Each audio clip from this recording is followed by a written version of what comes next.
আটানার জীবন চায়রানা ঘুমে বাংলাদেশের মনির খানের একটা গান আছিল। তো মানুষ জীবনটা যথেষ্ট সময় ঘুম পাইরা কাটায়, তাই না? আর ম্যাক্সিমাম মোটিভেটররা বা শিক্ষকরা বা অভিভাবকে সব সময় মানুষকে কইতাছে যে ঘুম কম পারো, সময় অপচয় কম করো। তো আমরা কি ভাবি যে মানুষই সব থেকে বেশি ঘুম পারে? না। আজকে আর আমাদের এই আলোচনা কোন প্রাণী কিরকম ঘুম পারে, মানে ঘুমের দৌড়ে কেরা সব থেকে উপরে, এই আলোচনা নিয়ে আজকের এই ভিডিও। আমি 4টা প্রাণীর নাম নিয়েছি যারা খুব অত্যাধিক ঘুম পারে। তার মধ্যে লাস্ট আছে আমগরে বিলাই, তার মানে ক্যাট।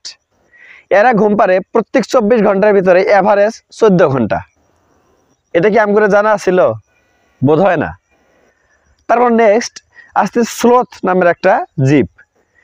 প্রায়ই জীবটা ভালুকের মতো দেখতে, আর জীবটার কিছু অন্যতম বৈশিষ্ট্য আছে যেটা অন্য জীবের সাথে মিলে না। তো বৈশিষ্ট্যগুলো নিয়ে পরে আলোচনা করি। প্রথমে কইতেছি স্লোথ দিনে প্রায় 17 ঘন্টা ঘুম পারে। স্লোথ থাকে গাছের উপরে।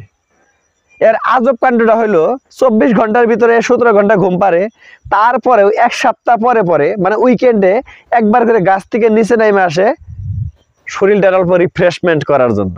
মানে ওর 17 ঘন্টা ঘুম পাইরাও ও নিজে রিফ্রেশমেন্ট ফিল করে না। ওকে, তো এই স্লোথের কিছু আজব কাণ্ড হলো, একটা করে গাছেও 5 বছর থাকে, গাছের ডাল পাতা খায়, 5 বছর একটা করে গাছে থাকে। আর ওর জীবনকালে এভারেজ প্রায় 8টা গাছও চেঞ্জ করে। তার মানে ওর গড় আয়ু প্রায় 40 বছরের মতো। মানে একটি গাছে 5 বছর, 8 গাছে 5-8 গুণ 40 বছরও কাটায়।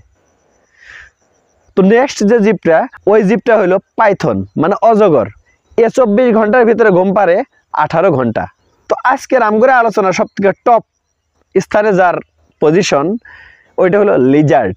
লিজার্ড মানে হলো আমগরে ঘরে যে থাকে টিকটিকি, এই টিকটিকি। এই টিকটিকির খবর জানেন কি? ইংরাজিতে টোটাল 4টা সিজন, তার ভিতরে এই উইন্টার যে সিজনটা আছে, এই উইন্টার সিজনটা টোটালি ঘুম পাইরা কাটায় দেয় এই লিজার্ড। মানে প্রায় 3 মাস টোটালি ঘুমন্ত অবস্থায় থাকে এই লিজার্ড। কেমন লাগলো এই ভিডিও? কাইন্ডলি কমেন্ট করবেন। Thank you.